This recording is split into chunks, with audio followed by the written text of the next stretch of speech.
All right. Well, I think we will go on ahead and get started this afternoon. So, welcome everybody. This is such a good turnout for our Mercy Archive speaker series. I've honestly lost count of how many we've done this year. I think this might be our fifth or sixth one, but super excited to have everyone with us here today. I'm just going to do a quick introduction before we get started. So, my name is Shelby. I'm sure that y'all have probably seen me in some capacity before if you've joined our speaker series before. But the Mercy Archive Speaker Series is an outreach program that we at Mercy Archives do that promotes the work of sisters and associates and those involved in the world of mercy. And I am so excited today to be introducing Betty Jean Jeremy and Sister Dale Jarvis as they talk about Mercy Focus on Haiti. And before we get started, just to quickly shout out our next speaker series. We'll take a little bit of a summer hiatus, an end of summer hiatus, and our next speaker series will be with Sister Catherine Doyle on October 15th. So make sure that you are following our socials. If you're not subscribed to our newsletter, then I would encourage you to go on our website and subscribe to our newsletter. I will be sending information out about our next and our future speaker series that way. And the last thing before I hand it over to these two is this is a recorded session, just to let everyone know, and it will be available on our socials and on our YouTube channel following today's presentation. But without further ado, I will hand it over to these two ladies. Merci, Shelby. Thank you, Dale. Bonjour à toutes et à tous. Je suis très heureuse d'être avec vous aujourd'hui. Je m'appelle Betty et j'ai le privilège de servir comme directrice exécutive de Mercy Focus on Haiti. Je suis née en Haïti. Cette terre, cette culture, cette langue et ce peuple font profondément partie de qui je suis. Pour moi, cette mission n'est pas seulement un travail. C'est une histoire de cœur, de mémoire et de relations. I wanted to begin in French because language carries memory. It carries culture, relationships, and a sense of belonging. What I share is that I was born in Haiti, and Haiti is not only a place connected to my work, it is part of who I am. I often find myself standing between two worlds: the country where I was born and the country that gave me opportunities to grow, learn, and serve. For a long time, I thought living between cultures meant having to balance two separate identities. Over time, I have come to see differently. It is not about choosing one over the other. It is about allowing both to shape how I show up. Both have taken root. And perhaps that is why the mission of Mercy Focus on Haiti speaks to me so deeply. At its heart, Mercy is about relationships. It is about accompaniment. It is about recognizing the dignity, strength, and wisdom already present in the people we walk beside. Our work is not about bringing solutions from the outside, but about walking together, listening deeply, and nurturing the possibilities that communities already hold within them. It is in these relationships, built on trust, respect, and shared hope, that transformation begins. Sister Dell and I are here today to share how that spirit continues to shape the mission of Mercy Focus on Haiti. Now I will pass it over to Sister Dell to speak of the mission and history of Mercy Focus on Haiti. Thank you so much. And thank you so much, Betty. It's quite an honor to be working with you and have you as our executive director. You do bring both worlds, which help us in this ministry. Mercy Focus on Haiti is a ministry of the Sisters of Mercy of the Americas. It was born at Table 24 in 2011 at a chapter of the Sisters of Mercy of the Americas. Many of us that were at that chapter knew that there had been a major earthquake in Haiti the year before. Many of us had been to Haiti, but we knew together we could go and make a difference. At least that was our hope. And so Mercy Focus on Haiti, all the programs and initiatives that are in Grow Mourn began at that chapter in 2011. If you would go to the next one, Betty. Sure, Shelby.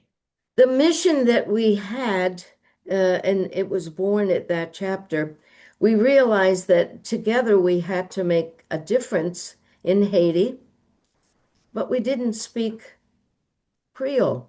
It's one of the reasons we have Betty with us that's so important. We didn't speak French, we didn't speak Creole, but we knew that our mission had to be at least focused on the declaration that came out of that chapter. Our mission really was taken from the declaration, passionate for the gospel of Jesus Christ and witnessing to the legacy of Catherine Macaulay. Those words directly came from our chapter statement. And we knew that we had the freedom and the resources, personnel, finance, to make a difference where the greatest need was. And those of us sitting at table 24 knew some of the greatest needs were in Haiti because of that terrible earthquake. We wanted to go there, but we knew, again, because we didn't speak the language, because we did not have people in Haiti at that time, that we had to partner with people who were already there. And in particular, we wanted to partner with other religious women. And when we went there, we visited probably the first group that went, led by Sister Betty Scanlon and some lay people. The first group that went met with about 13 other groups. And one of the groups was way up in Gros Morne. And that was done in the fall of 2011. 2012, a group of us went down and visited 5 of those communities, religious communities, in Port-au-Prince and in other towns all the way up to Gros Morne. What were our criteria in meeting and collaborating with those religious women? Those pictures that are on the right, those are the critical concerns of the Sisters of Mercy of the Americas. Those are the areas that we said we can't go down there and be all over the place. When you have 5 mercies, you have 5 ideas. When you have 100, you have 100 ideas. We've always tried to focus on the ideas that have been very dominant to us. So in our first visit to Haiti, again, passionate for the gospel and bringing the Catherine Macaulay's legacy, we knew that we would meet with religious women who spoke Haitian, who spoke Creole, that met these same criteria as we did. Next picture, please.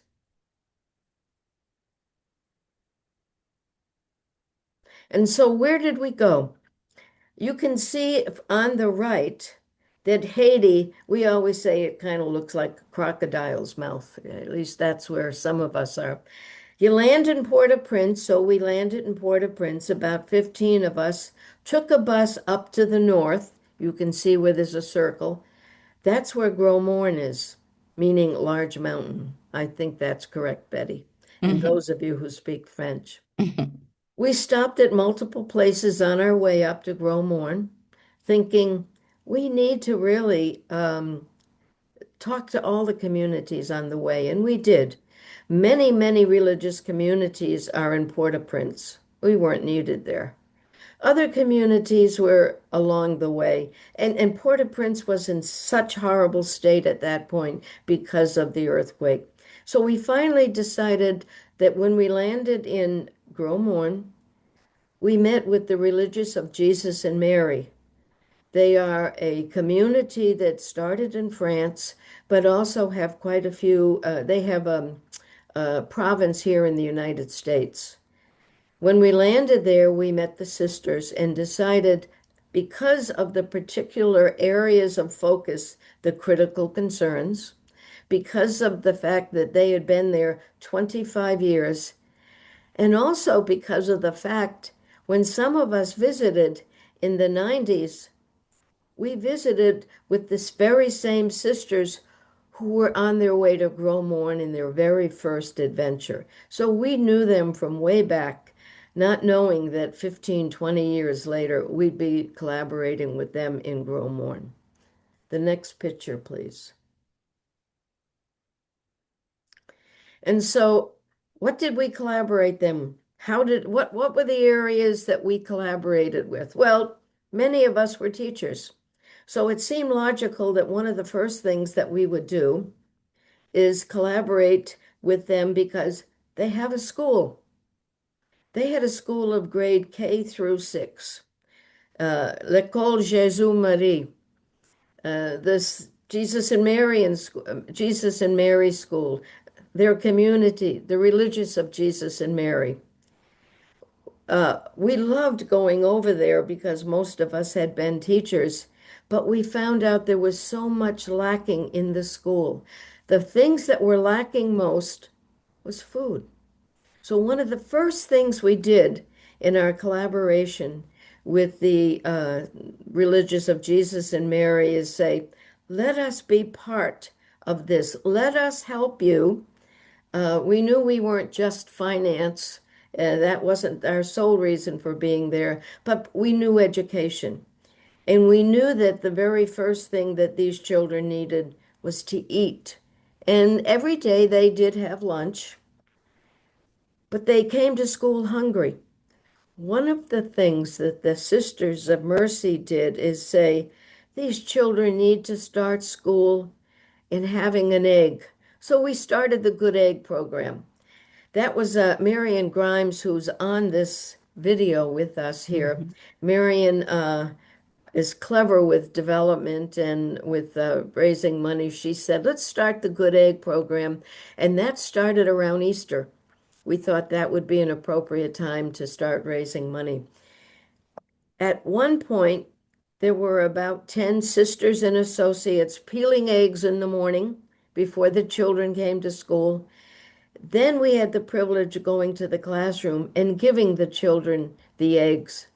And the teachers by the end of that day said, the children were awake this morning because they had protein that morning. The children were awake. One of the wonderful times that I was delivering eggs, a little fella had been to school for the first time that day, and the little guy next to him said, wait till you try the yellow on the inside. It's the best part of the egg. They had never had eggs before. We not only gave them a new treat for breakfast, but we gave them protein in the morning so that the children could could study. Because of our relationship with the Jesus and Mary School, we have been able to add grade 7, grade 8, grade 9 with our contributions. We have been able to support a computer lab, and this year, 12 of the students in the ninth grade won first place in the area of Gros Morne because of the support that we have been able to give to this program, the Jesus and Mary School. Next picture, please. One of the other first ministries that we had was working with the elderly. When we arrived there was a home for the abandoned elderly called Kai Pov, Haitian for the poorhouse. The 22 people that lived there, men and women, had a bed had one meal a day, and had no running water, no toilet, nor did they end up having a place for a shower. We knew we had to collaborate with that particular population. And so what we did, the first thing, we changed the name. It's no longer the poorhouse. It's Maison Bonne Samaritain. It's the house of the Good Samaritan. The 22 people who live there now have their own bed. We have a donor who made sure, she said, they need to have a place, this donor, they need to have a place to keep their personal items. Every one of them, except for the few that we're still working on, have their own bedside table. They have 2 meals a day. They also have a gazebo so they don't have to stay in their room or sit on the chairs next to the side of the bed.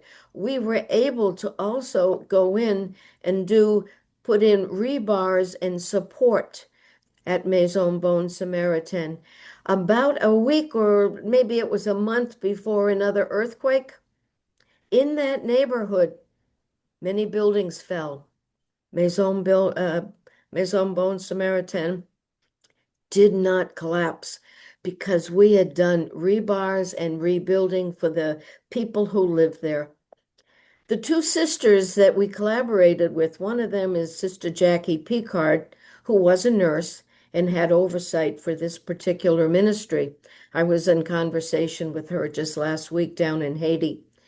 Because of the violence, the sisters have come back, but they have hired a Haitian woman who worked for Jose, a microfinance bank. She now works for Maison Bonne Samaritain, and she is able to be online with us and keep us informed about the life and the support that we have.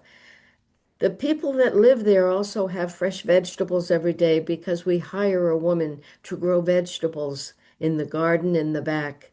They also have a shower. They also have a source of water so that they can shower and have a toilet. Could you go to the next one, please?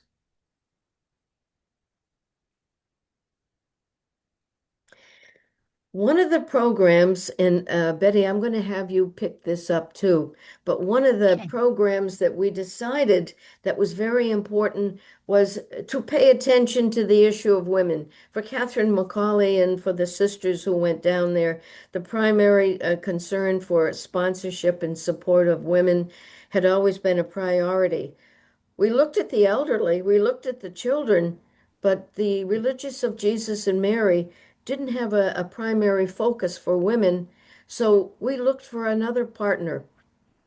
The partner we looked for was Jose that had a program called Chemin la Vie Mio, Pathway to a Better Life. So this was the first program that Mercy Focus on Haiti partnered with somebody other than the religious of Jesus and Mary. And it's a program to take people from absolute abject poverty. We're not talking about the poverty that many of our sisters have even said have been in other countries, but abject poverty. They have no roof on their house. Let me just mention something for some of you that might have an interest in this.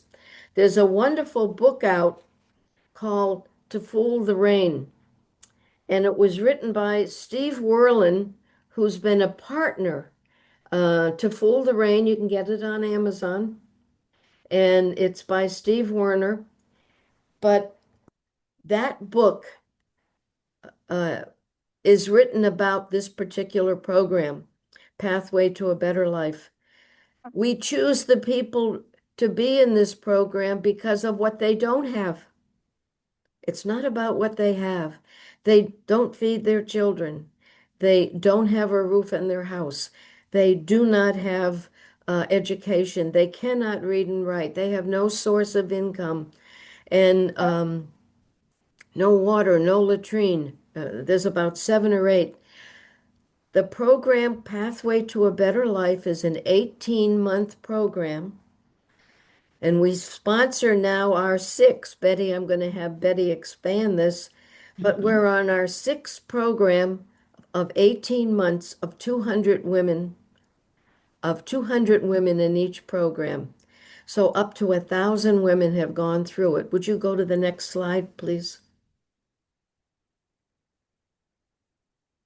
Um, there's a little more about this. After 18 months, graduates have a metal roof over their home, two sources of income. They can feed their family and send their children to school.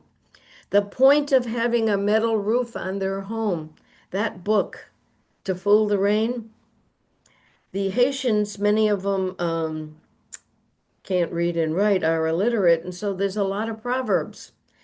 One of the proverbs is the roof can rule the roof can fool the sun, but it can't fool the rain. This book talks about how this program can fool the rain because they get a metal roof on the top of their house. If you could go to the next one, please. At the end of the 18 months, there's a graduation. I went to one of the first graduations. We haven't been down since then.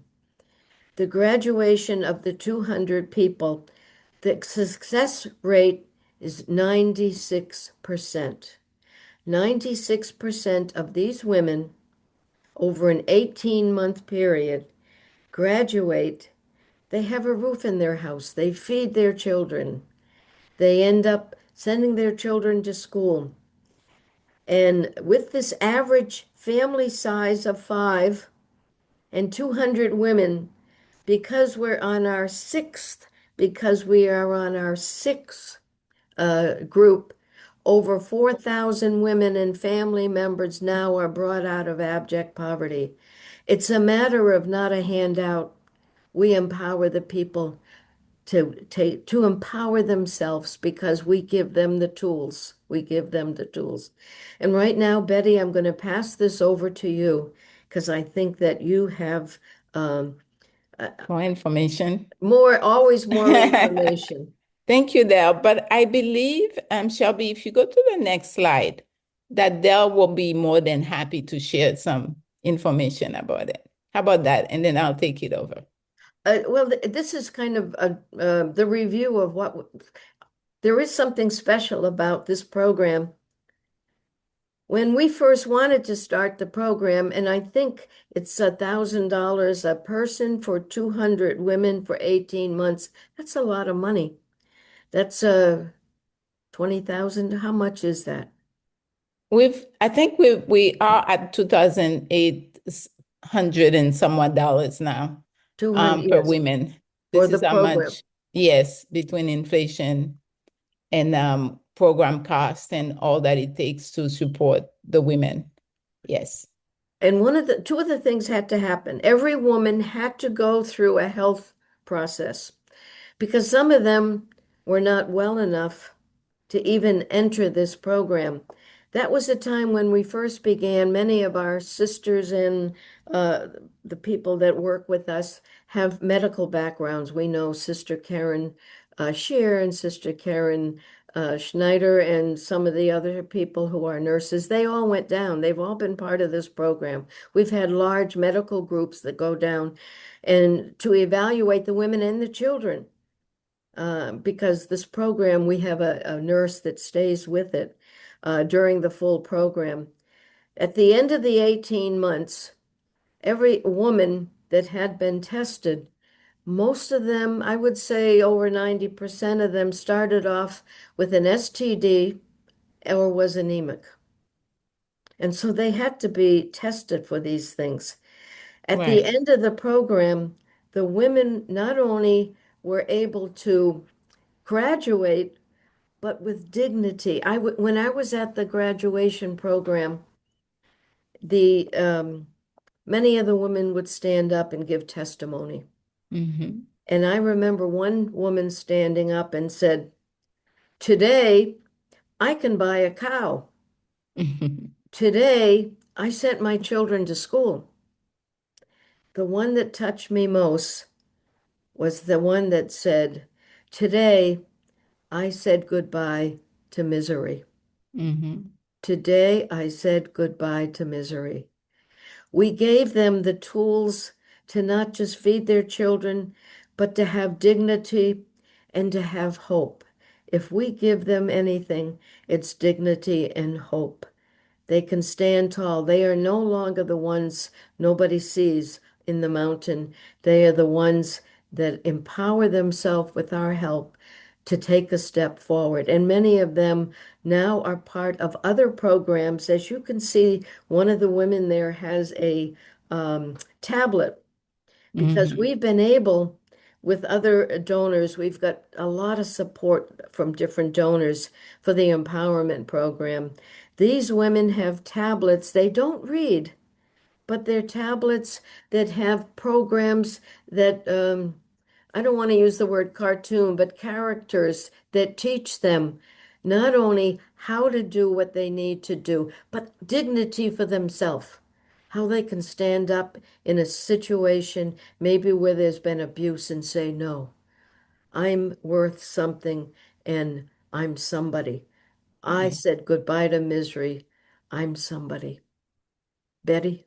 Yes, thank you, Dale. I mean, I am never tired of listening to Dale because she brings perspective, the stories, history, opportunities that I don't have because she started from the beginning. And to me, it is powerful. And a lot of the sisters and associates and dedicated volunteers at Mercy Focus on Haiti, they are the foundation of the organization. And it is such a pleasure to work with this team. Now, this picture, I think that you see, it represents women using tablets. This is it's part of the EdTech program that Frank Jose, our one of our trusted local partner in Haiti, they put together. Just it's more like a continuing education where women can continue to learn different ways to approaches, whether it's healthcare, how to how to um, how to really keep themselves safe. What are certain techniques in health that will help them? Uh, you know, will help them in whether it's mostly health conditions. So this is a very powerful pictures. But when I think about everything that we've talked about, the women, the situations, the roof, latrine. So it's very easy to speak about the business activities, the how it affects their family. um, I really think about the most powerful transformation that happens. And it's not something that we can measure, and it is confidence. These women walk in the first day, really with their head down, not really knowing what to expect. And within those 18 months, you can see them developing what I call a confidence muscle. So they were able to use that muscle and to be transformed. They learn how to negotiate. They learn how to make decisions. They learn how to manage money. They learn how to trust their own voice, something they didn't have before. And they don't just build businesses, they become to see themselves differently. So this is the magic that happens when you collaborate with partner and you have a vision for a community in need, a community that would like to move forward. Can you move to the next slide, please, Shelby? So now, as we move from the women's program into water and agriculture, you notice there's a common thread, right? These are not separate projects. They are pieces of a larger ecosystem. A cistern is not just a structure that stores water. It represents possibility. So MFOH trained local masons to build ferrocement cistern that have been built that store water. Since that training, more than in 2020, more than 727 cisterns have been built, serving families, neighbors, churches, and small community centers. Next, please, Shelby. So you can see the cistern being built in this picture. And the next one, please. And this really is interesting because you can see how the cistern is connected to that metal roof. This is the structure that they use. The metal roof is important because when the water, it's like drops up on the roof, so they have a pipe that connects, it goes from the roof into the cisterns. So this is how we're able to store and capture water. So the angle, the water is somewhat higher than the cistern to provide that the drop that water. So you can tell I'm not a mason. So the language may not come as easy. So if we move to the slide that show the yard garden, which is the next one. So, up to date, because of the cisterns, we have had 302 yard gardens across Gaumont, which is really something to celebrate. Families can capture water to grow food close to home. And these yard gardens, they are practical response to insecurity, to food insecurity, to a point where the demand is great. Resource, it's always like that when supply and demand there's always a balance, and more from demand and supplies comes after, because they see the value of having a cistern at home. So access to water gives everyone or every family the possibility to have a garden, and nutrition improves. So basically, when agriculture is strengthened, families have not only food security, but also income opportunities. What does that mean? Mom is tending to the garden. Now, a young person, most of the time, young lady, they have the opportunity to go to school, right? So now you're seeing a shift in the family. Men has the possibility to go farming or join the building of a cistern. Now the dynamic changes because you're seeing hope and just coming from water. So Willie, next slide. So what we're seeing is a piece that is part of a chest. It builds upon another. So that's really what we do at Mercy Focus on Haiti. Again, it's part of an ecosystem. Yes, Deb. If I could just mention, can you go back one Sure. slide, please? One of the things you notice this woman watering the garden.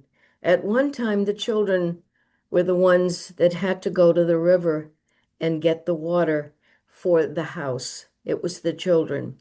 And because we've been able to build these cisterns and have these gardens, children no longer have to be out of school. They're able to go to school. Many of the children had terrible, severe neck pains and back pains Mhm. because carrying heavy bottles of water, 5 gallons on their back, and they're only 7 and 8 year old, the children. They go to school. The whole dynamic, as Betty is saying, changes because we provide men the job to build the cistern, women will grow the gardens, and their children go to school. Thank you, Dale. And it's this part of it is very important because to go back and forth from the river to home, it takes 2 to 3 hours. Yeah. And now you have young women doing that back and forth every day because mom needs to cook and wash clothes. And now you only have these young women um, who can fetch water. So this is a very important piece. Thank you so much, Dale. Now, Shelby, if you can move, keep keep going to the part that is correct. So in thinking about how these programs are connected, as I mentioned before, we came upon this opportunity for water filtering system. It's a pilot program that we started with Water by Women. So we are in that phase where we are finishing the pilot phase. So what we did, about 60 mothers were trained to use and share soil water filters within their communities. Now, let's think about it. We may say that, what type of system did they use before? One method, those who were able to really afford it, they would use chlorine tablets. Now, let's think it through. We all know that chlorine is not good for us. Now, they are faced with the idea of dirty water, chlorine tablet to sort of, make it drinkable, but both are really not the answer to a problem. So when you introduce a filter, it makes more sense. It really helps the families, it really helps the community to stay healthy, right? So all of a sudden you start seeing changes. Now, because I don't have the data, I cannot say that we really speak with confidence that these filters will stop illnesses, diseases. But if we, based on what Water by Women mentioned, a lot of born illnesses, diseases have been cured or possibly, stop. So as we work with them, we hope that we can investigate further and find out for sure. But right now, it is there's possibility, and now we have women strengthening their capacity, allowing knowledge to multiply within community, even though they might not know exactly what it means, but they are empowered with some form of solution. So hope continues, right? So next slide, please. We're going to talk about something that is very important. As you can see, you see animals, you see goat, and we also have chickens. Now, in this picture, we can talk about it. We can talk about exchange of goats. We can talk about how in a country like Haiti, specifically in Gaumont for us, this is some form of loan ways to save to really saving a loan saving tool that they use. But the idea is that a goat necessarily is not just a goat. A chicken is not a chicken. They represent economic development. They represent hope because somebody having goat knows that I can always sell it and move forward. So next slide, please. So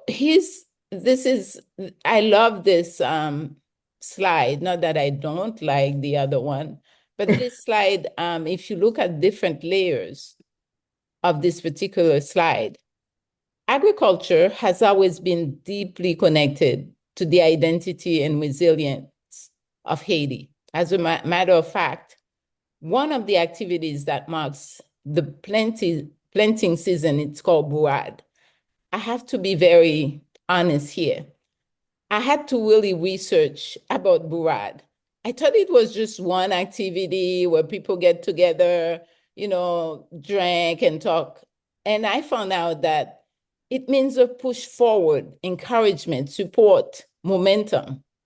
The community comes together to exchange knowledge, prepare, and encourage one another. Burad reminds us that agriculture is not about growing crops, it is about growing community. That really changed my landscape, the view that I had about Burad, because at the beginning, it really didn't resonate the way I saw it. But now I have a different respect.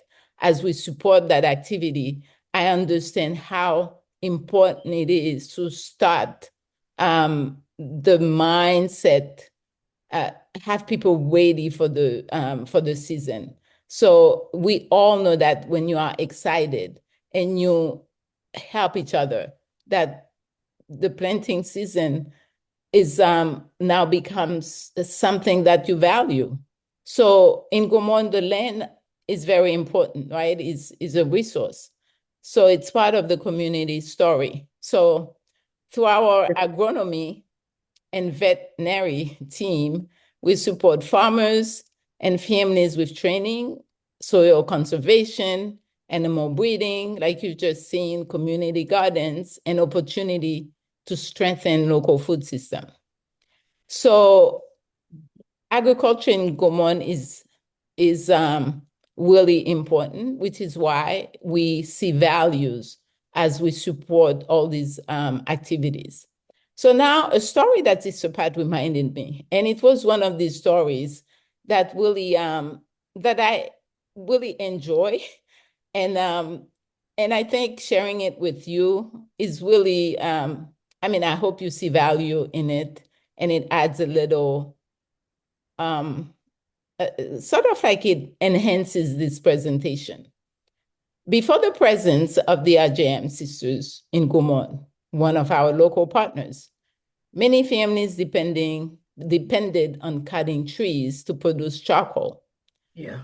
A practice often born out of, economic necessity and that contribute to deforestation and the loss of precious soil needed for farming. So now that's where it comes. Sister Pat, one of the RJM sisters and our longtime partner in Gomorrah, understood that protecting the land was also protecting the community. She worked alongside families to encourage a different vision, not only to stop cutting trees, but to begin planting them. Over time, this effort changed the way the community viewed conservation. Trees became more than trees. They became protection for the soil, support for agriculture, and a promise for future generations. The community's appreciation for Sister Pat's commitment was so meaningful that they dedicated a mountain in her honor, a living symbol of the seed she helped plant, both in the heart and in the hearts of the people. Imagine that. So Yes. this is and they also did, yes. So this is a spirit of partnership we continue today, not bringing temporary solutions, but nurturing lasting change rooted in the community itself. I don't know if Sister Dale would like to add something. I took that story from her. She shared it. No, no. I'm glad you mentioned Sister Pat. One of the reasons we did volunteer or at least collaborate with the RJMs, again, the critical concerns, the issue of the environment, that was a very important reason to collaborate with them. But I want to mention the integration of the multiple programs that we have. At first at MBS, Maison Bon Samaritain, all the food was cooked on charcoal. And it was because that was the way in which things were done. But because Sister Pat, decided so much about the elimination of charcoal, we had to look at another way to feed the people there. And so we started buying propane. And we found out not only did the cost go down. We buy the propane instead of the charcoal, but those who cook the food and the residents are healthier. And it all has to do with the fact that we did away with the charcoal, and Pat now, Sister Pat, has been very much a sponsor and a reason why changes have happened. And at MBS, there is a water cistern, so our many projects are integrated at the school, at MBS, and in all the things we do. There's a great integration. And a water cistern dedicated Yes, to Sister Dale as well. So yes. let me be quick. I realize that it's 2:47 and I really haven't given you guys the time to ask questions. So shall be the next one. I promise I won't be so elaborate. So now let me just give you some numbers to ponder on. Since 2020, we have constructed 727 cistern. We have 302 yard garden. We also have can you move it? Okay, just a second. Move it up. It's mostly on my side. Just 1 second.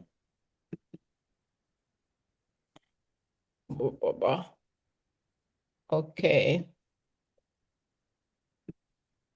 Okay, so 674 students we have supported, receiving meals, education support.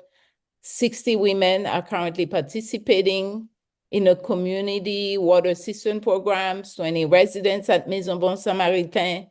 And very soon, as of September 21st, we will have 1,000 women empowered through the CLM program in partnership with Frank Jose. So really, this is it represents the work that is happening. And let's talk about our partners. This is very important. It really encompasses the work. Partnership is very important to us. We have daily communication with local partners. We monthly review meetings, quarterly and program annual impact reports from the local team. In Haiti, we have a GIS mapping and field surveys, ongoing security monitoring in Gaumont. This is the GIS mapping. It's a quarterly snapshot of it. And let me give a shout out to Sister Connie Howe that I see. She has been a great resource for us in getting the software. So thank you so much, Connie. And now, recently, we have partners with Frank Jose again because they have a mobile clinic initiative that they are started.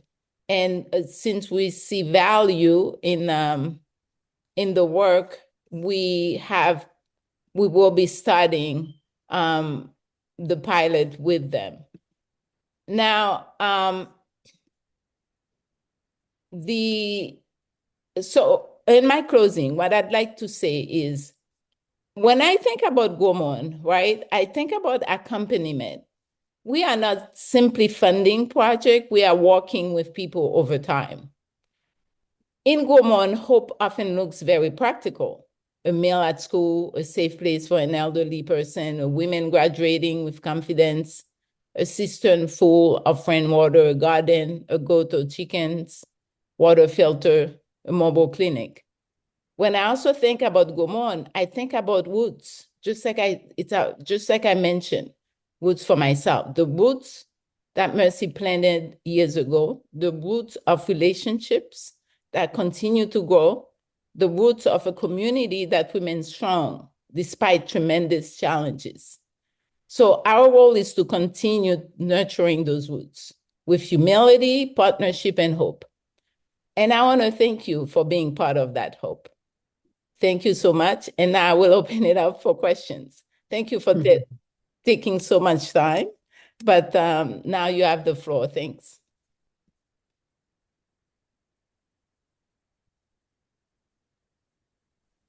And if anyone would like to type their question, there is a chat feature here on Zoom, so you're welcome to use that.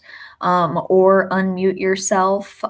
If you have the raise hand function on Zoom, if you're familiar with that, I would encourage that. But otherwise, you can unmute yourself and just ask questions as And you would like. Shelby, maybe we can stop sharing. Okay, great.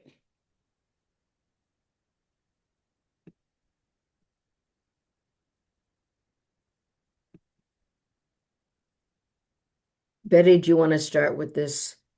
There's a question. This question is, Do you want to, is it in the chat? have your programs been affected by the violence in Haiti? This is a great question. We talk about that often. And I think maybe Marianne could answer that because she has such a great perspective of it. The unfortunate part is the violence not only is affecting the Haitians themselves, but also all the rest of us who are now unable to be present in Haiti personally. This is true from the standpoint of taking young people down in our immersion programs. We also had regular tours by donors who could see firsthand what we were doing.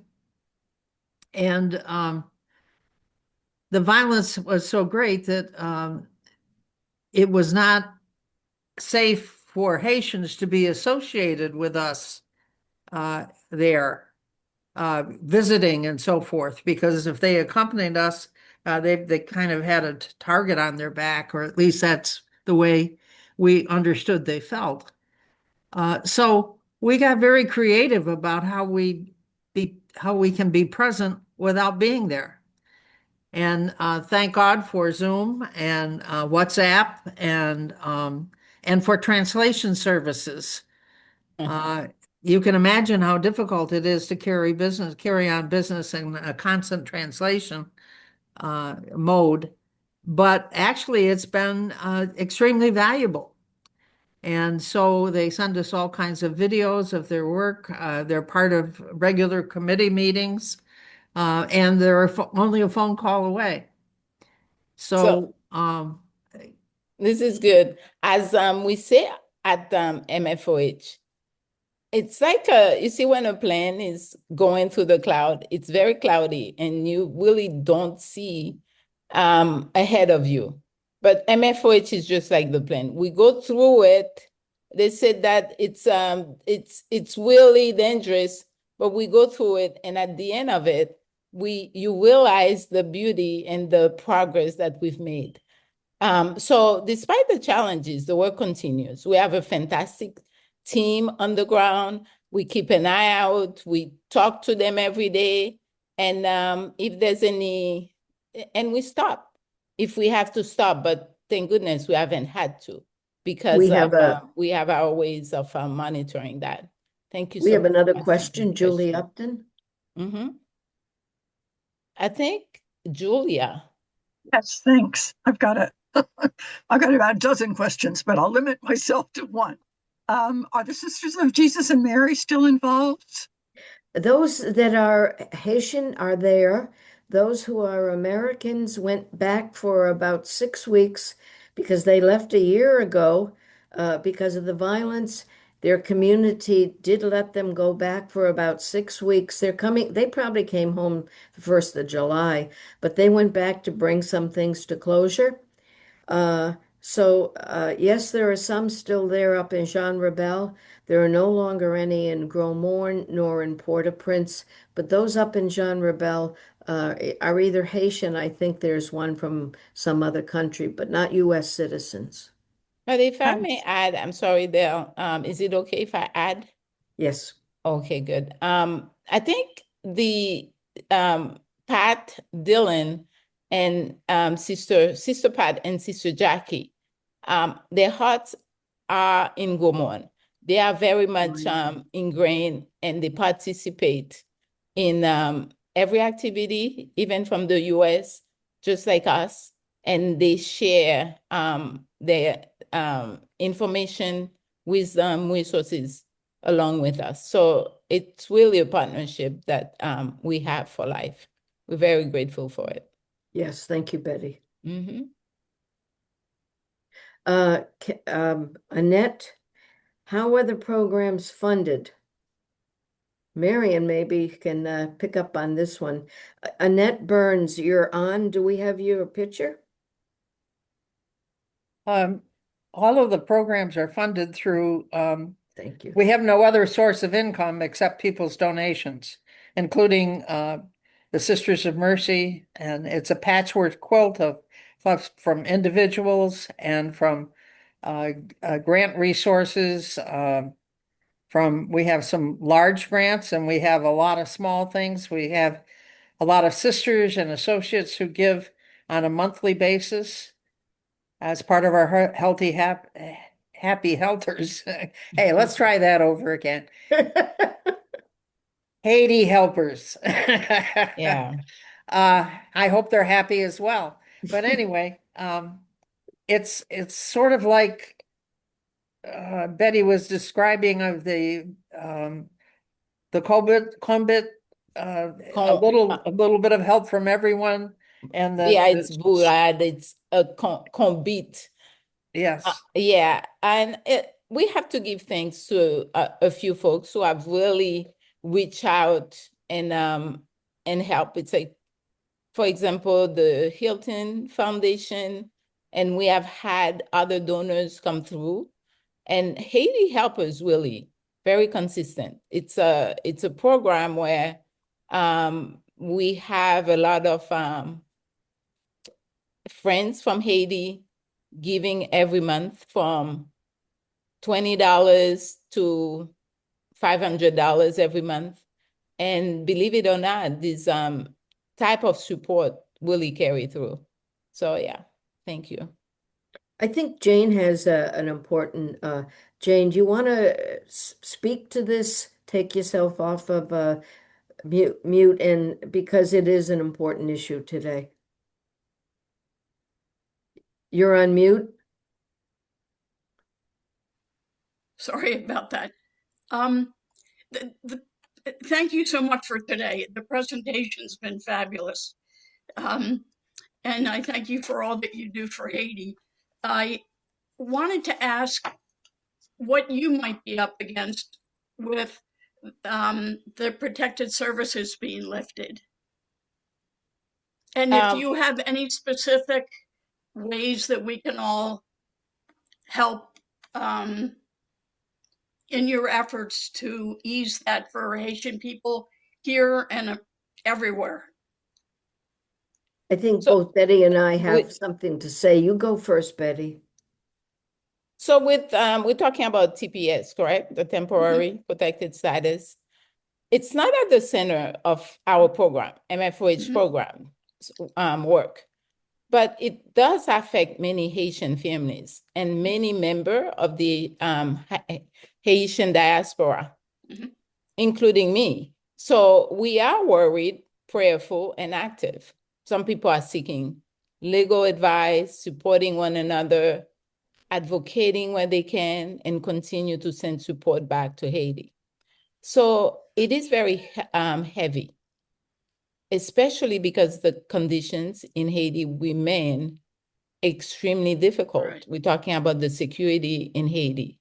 Now, if we were to go back to a country where we can, when I said we, I mean, the diaspora, the Haitian people, it will be less frightful, then we wouldn't have to deal with the security process. So, as I said, many families are anxious, but they, just like Haitians in Haiti, they are also resilient. They they understand the legal options. They support one another with spirituality and financially, and continue to advocate for humane policies. These are some of the things that are under our control. So that's how we are really dealing with that. One of the things I'd like to say is we have many committees focus on Haiti. We do not have an advocacy committee because we partner with the Institute of the Sisters of Mercy of the Americas. We have direct partnership with their justice team. So whenever there's an issue, they keep us right in the loop and link us. And they are working now on trying to make sure that something that's coming up in the Senate. Kathy Walsh is on. Kathy, you might know a little more about it than I do, but there is something coming up in the Senate, and I know that the Institute, the Justice Team is trying at this point to contact as many people to contact their legislators. And with Kathy, we're also a couple of us working on some op-eds because of our work in Haiti and our connection with political. I live in Maine and there's Susan Collins. So, there are different people that we're focusing on. So Kathy, do you want to mention something?